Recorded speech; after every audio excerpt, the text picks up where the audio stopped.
देखिए, रामेश्वरम मंदिर का क्या आप अर्थ निकाल रहे हैं। रामेश्वरम जो मंदिर है वो हमारे द्वादश ज्योतिर्लिंगों में एक है, और जो ज्योतिर्लिंग है वो अनादिकाल से प्रकट हैं, वो किसी के द्वारा स्थापित नहीं हैं। वहाँ पर तो भगवान श्री राम ने पूजा अर्चना की है उनके प्रतीक शिवलिंग बना करके।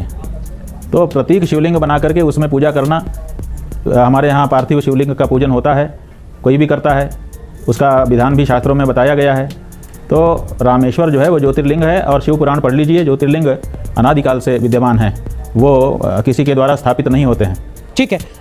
केदारनाथ को लेकर श्री श्री रविशंकर का बयान आया, जिसमें वो कह रहे हैं कि देखिए केदारनाथ तो स्वयंभू हैं, वहां तो गर्भगृह बाद में बना होगा, प्राण प्रतिष्ठान जब हुआ होगा तब हुआ होगा, तो केदारनाथ पर वो सवाल लागू नहीं होता है जो शंकराचार्य जी अयोध्या पर सवाल खड़ा कर रहे हैं। नहीं, वहाँ पर पहले से भगवान शिव है ना। जो बात हमने रामेश्वरम के संदर्भ में कही वही केदारनाथ जी के संदर्भ में, वही सोमनाथ जी के संदर्भ में, वही मल्लिकार्जुन के संबंध में लागू होती है, क्योंकि वो ज्योतिर्लिंग हैं और ज्योतिर्लिंग पहले से हैं, कोई उनकी स्थापना नहीं करता है। और जहाँ भगवान पहले से ही विद्यमान हैं, तो विद्यमान भगवान को ध्यान में रख करके वहाँ पर मंदिरों का निर्माण समय समय पर किया जाता रहता है। लेकिन यहाँ ऐसी परिस्थिति नहीं है। यहाँ तो राम जी की जन्मभूमि है और उसमें नया मंदिर बना करके प्रतिष्ठा करना है, इसलिए यहाँ पर हमको शास्त्र के वास्तु विधान का विचार करना होगा। ठीक है। सोमनाथ मंदिर में तो प्राण प्रतिष्ठान का कार्यक्रम साल 1951 में हुआ था, जब देश के राष्ट्रपति वहां पर पहुंचे थे, जबकि मंदिर का जो निर्माण कार्य था उसको पूरा होने में तो काफी ज्यादा वक्त लग गया था। तो जो बात सोमनाथ मंदिर पर लागू होती है वो अयोध्या में भगवान श्री राम के मंदिर पर लागू क्यों नहीं होती है? भाई, हमने आपको बताया कि इसीलिए लागू नहीं होती है क्योंकि वहाँ ज्योतिर्लिंग है। सोमनाथ भी ज्योतिर्लिंग है।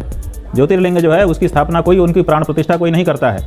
वो स्वयं प्रतिष्ठित स्वयंभू शिवलिंग है और अनादिकाल से आविर्भूत हैं हम लोगों को दर्शन देने के लिए, हमारे ऊपर कृपा करके।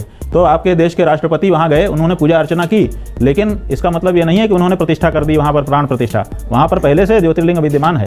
जी, जब टेंट में थे रामलला, जब विवादित ढांचे में प्रकट हुए थे रामलला, तब क्या वहाँ पर प्राण प्रतिष्ठान का कार्यक्रम हुआ था धर्म के आधार पर, शास्त्र के आधार पर? अगर नहीं तो तब किस आधार पर आपने दर्शन किए थे?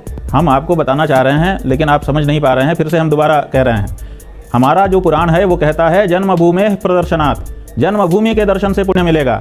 तो जन्मभूमि के दर्शन करने के लिए हम गए, जितनी भी बार गए जन्मभूमि का दर्शन किया, और जन्मभूमि का दर्शन अभी भी करते रहेंगे। जन्मभूमि में कोई मंदिर हो जरूरी नहीं है, जन्मभूमि में कोई मूर्ति हो जरूरी नहीं है।